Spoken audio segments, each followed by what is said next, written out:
አሰላሙ አሌይኩም ወረህመቱላሂ ወበረካቱ። እንዴት ናችሁ? ሰላም ናችሁ ወይ? እንግዲህ ዛሬ ደግሞ እስቲ ምናልባት ይህን ህልም አልማችሁት ከሆነ በማለት ባህር ውስጥ ሰምጦ መሞት ወይም ባህር ውስጥ መስመጥ፣ ልጅ ሲሰምጥ ማየት፣ በአጠቃላይ እጥር ያለች ፍቺ ይዤላችሁ ቀርብ ያለው። እስከ መጨረሻው ድረስ ላይክ ማድረጋችሁን ሰብስክራይብ ማድረጋችሁን እንዳረሱ። አሁን ወደ ህልሙ እገባለሁ ማለት ነው። በባህር ውስጥ ሰምጦ ውሃው በባህር ውስጥ ስትሰምጡ ውሃው በህልም ንጹህና ጽድት ያለ ከሆነ ማንኛውም ሰው ይሄን ህልም ከተመለከተ መልካምና ጠቃሚ ነገሮችን ሊያገኝ መሆኑን የሚያሳይ ምልክት ነው። አንድ ወንድ በህልም ውስጥ ጽድት ባለ ወይም ደግሞ የቆመ የተረጋጋ የባህር ውስጥ ሲሰምጥ ሲመለከት ይህ ማለት ብዙ ዕዳዎችን እንዲከማች የሚያደርገውን ከፍተኛ የገንዘብ ችግር ያጋጥመዋል ማለት ነው። ለአንድ ወንድ ማለት ነው። የቆመ ባህር የማይንቀሳቀስ ጸጥ ያለ ባህር ውስጥ ሲሰምጥ ከተመለከተ ማለት ነው። እሺ በበጋ ወራት ወይም ደግሞ ፀሐያማ በሆነ ወቅት ውስጥ ራሷን በባህር ውስጥ ስትዋኝና በባህር ውስጥ ስትሰጥም ያየች ህልም አላሚ ብዙ ገንዘብ የሚያመጣላትን ታላቅ የስራ እድል እንደምታገኝ የሚገልጽ ህልም ነው ማለት ነው። እንግዲህ ፀሐይ ሆኖ ጠራራ ሆኖ በዛ ልትዋኝ ባህር ውስጥ ስትገባ ከተመለከተች ማለት ነው። በህልም ውስጥ በውሃ ገንዳ ውስጥ ወይም በውሃ ውስጥ መዋኘት በግለሰቡ ህይወት ላይ አሉታዊ ስሜቶችንና ሀዘንን መቆጣጠርን ያሳያል። አሉታዊ ስሜቶችንና ሀዘንን እንደሚቆጣጠር ያሳያል ማለት ነው። ይህም የሚያጋጥመውን ማንኛውም ነገር መቋቋም ይችላል ማለት ነው። እንግዲህ በህልም ውስጥ በውሃ ገንዳ ውስጥ ሲዋኝ ከተመለከተ አንድ ግለሰብ ማለት ነው። አንድ ህፃን በውሃ ገንዳ ውስጥ ሲዋኝና ሲሰምጥ በህልም ከተመለከተ አንድ ህልም አላሚ ህፃን ልጅ ገብቶ ውሃ ገንዳ ውስጥ ሲሰምጥና ሲሞት ካየ ይሄ ፍቺ ወይም ሲሰምጥ ብቻ ከተመለከተ ይህ ፍቺ ምንድን ነው? ህልም አላሚው በዙሪያው ላሉት ሰዎች ያለውን ቸልተኝነትና ለቤተሰቦቹና ለጓደኞቹ ምንም ግድ እንደማይሰጠው ወይም ደግሞ ቸልተኛ እንደሆነ የሚናገር ህልም ነው ማለት ነው። ህፃኑ ልጅ ከውሃ ገንዳ ውስጥ ገብቶ ሲሰምጥ ከተመለከተ አንድ ወንድ አላሚ ማለት ነው። እሺ አንድ ሰው በባህር ውስጥ ሰምጦ በህልም ሲሞት ከተመለከተ ይህ የሚፈልገውን አስፈላጊ ነገር ማሳካት አለመቻሉን የሚያሳይ ምልክት ነው። አንድ ወንድ ባህር ውስጥ ገብተህ ከባህር ውስጥ አንድ ህልም አላሚ ማለት ነው የምትከታተል ባህር ውስጥ ገብተህ እዛ ውስጥ ስትሞት ከተመለከትክ ማለት ነው የምትፈልገውን ነገር ለማሳካት አለመቻልን የሚያሳይ ፍቺ ነው ማለት ነው። ይህም ደግሞ ምናልባት ልትጨናነቅ ትችላለህ ይህን ህልም ካየህ ማለት ነው። አንድ ህልም አላሚ ራሱን እየሰመጠና ሲሞት በህልሙ ካየ ይህ በራሱ መወጣት በማይችልበት ትልቅ አደጋ ውስጥ እንደሚሳተፍ ወይም እንደሚካተት እዛ ውስጥ እንደሚሰራ ያመላክታል ማለት ነው። ሊወጣው ከማይችለው ችግር ውስጥ ራሱን ይዘፍቃል እንደማለት ነው። በባህር ውስጥ ሰምጦ ማየት አንድ ሰው ወደ ህልም አላሚው በባህር ውስጥ ሰምጦ በህልሙ ከተመለከተ ወደ ስኬት ወይም ደግሞ ወደሚፈልገው ግብ ላይ ለመድረስ ብዙ መሰናክሎች እና እንቅፋቶች እየገጠሙት እንደሆነ ያሳያል። በዚህም ደግሞ ተስፋ መቁረጥ እንደሌለበት ነው። እሺ በህልም ውስጥ በባህር ውስጥ መስጠም አንድ ግለሰብ የተሸከመውን ብዙ ተግባራትና ኃላፊነቶች ያመላክታል ማለት ነው። ባህር ውስጥ ሲሰምጥ ከተመለከተ ብዙ ኃላፊነቶች ብዙ ተግባራቶችን እንደተሸከመ ያመላክታል ማለት ነው። ኃላፊነት እየተሰማው እንደሆነ ነው። ሌላውን ሰው መርዳት አይችልም፣ ምክንያቱም እሱ ብዙ ጫናዎች ስላሉበት ማለት ነው።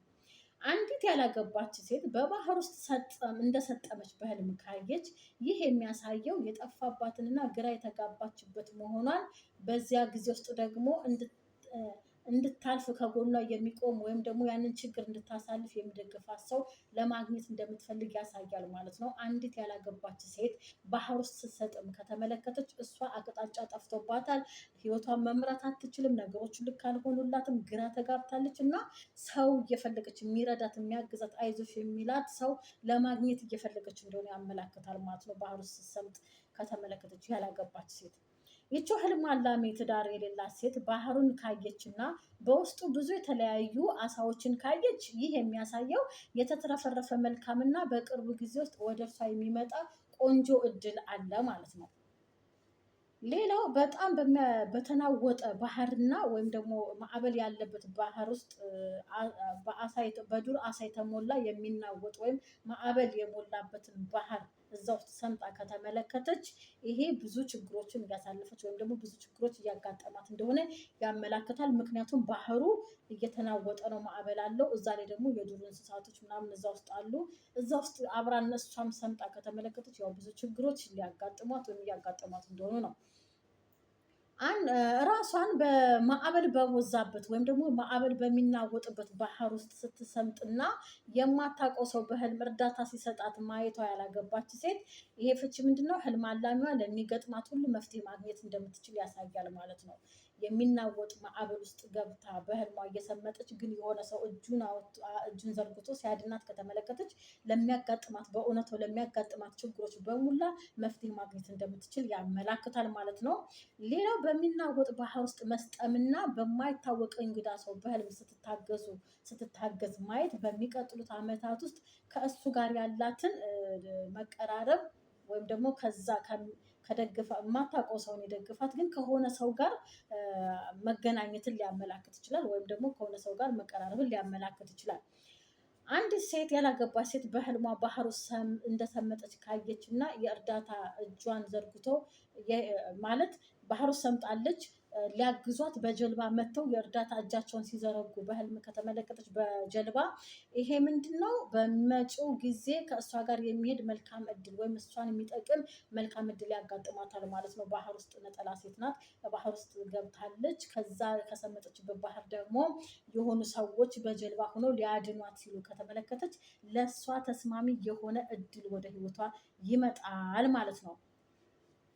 እሺ በህልም ውስጥ ባለትዳር ሴት ደግሞ በህልም ውስጥ በንጹህ ውሃ ንጹህ ባህር ጽድት ባለ ባህር ውስጥ ሰምጣ ከተመለከተች ከባለቤቷ ጋር የምትኖረውን የቅንጦትና የብልጽግና ህይወት ያመላክታል። ባለትዳር ሴት እንግዲህ ጽድት ካለ ባህር ውስጥ ስትሰምጥ ካየች ከባሏ ጋር የቅንጦት ህይወት ትኖራለች ማለት ነው። ይቺ ህልም አላሚ ራሷን በባህር ውስጥ ሰምጣ ካየች ባለትዳር ሴት ይህ በቅርብ ጊዜ ውስጥ ብዙ ገንዘብ እንደምታገኝ ያመላክታል።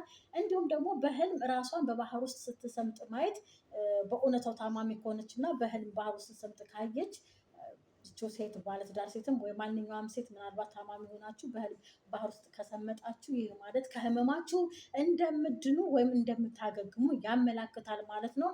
ይቺ ህልም አላሚ ባለትዳር ሴት እና ልጆቿ በባህር ውስጥ ሰምጠው ውሃው ንጹህ ከሆነና በዛ በንጹህ ውሃ ውስጥ ባህር ውስጥ ሰምጣ በህልም ከተመለከተች ይሄ ፍቺ ምንድነው?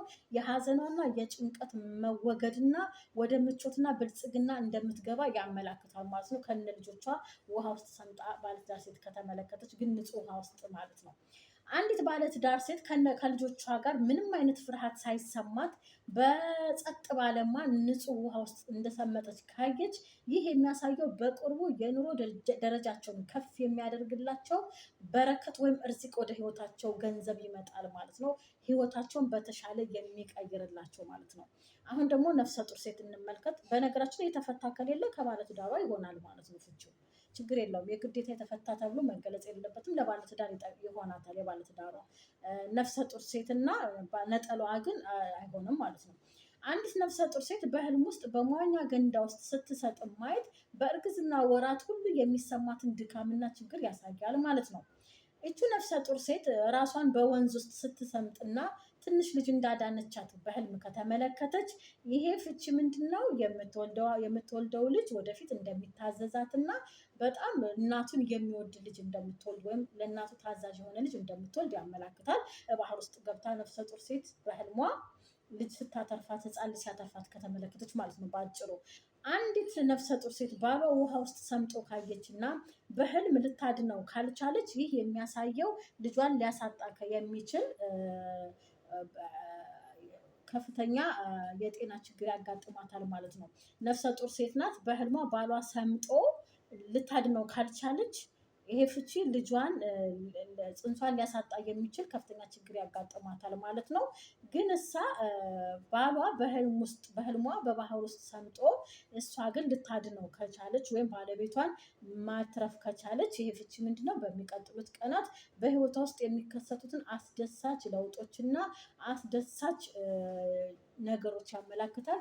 ይሄም ደግሞ ምናልባት የአወላለዷ ቀላል ሊሆን ይችላል። በምትወልድበት ጊዜ በደስታ በሰላም ምጧ ሳይጠና በቀላሉ እንደምትወልድ ያመላክታል ማለት ነው። ባለቤቷን ከውሃው ውስጥ ሰምጦባት ካተረፈችው። ባለቤቷ ሰምጦ ግን ልታድነው በህልሟ እየታገለች ካልቻለች ደግሞ ምናልባት ጤና የሚያጋጥማት የጤና ችግር ጽንሱን ሊያሳጣ ስለሚችል ወደ ሕክምና ወይም ይህን ትኩረት ሰጥታ ጽንሱን የጤና ባለሙያ እንዲከታተልላት ማድረግ አለባት ማለት ነው። በአጠቃላይ ስለ ወንዝ ስለ ውሃ ምናምን ሰርቻለሁ ቪዲዮ። ግን ምናልባት አንዳንድ ጊዜ ሰምጦ ሲሞት ወይም ውሃ ውስጥ ሲሰመጥ ያለውን ፍቺ እንድታገኙት በማለት ድጋሚ ይሄን ሰርቻለሁ ማለት ነው።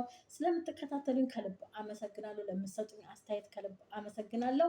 ላይክ ግን እንዳይረሳ፣ ሰብስክራይብ ማድረጋችሁ እንዳረሱ፣ ሼርም እያደረጋችሁ አበረታቱኝ፣ አሳድጉኝ ማለት ነው። ደህና ቆዩ።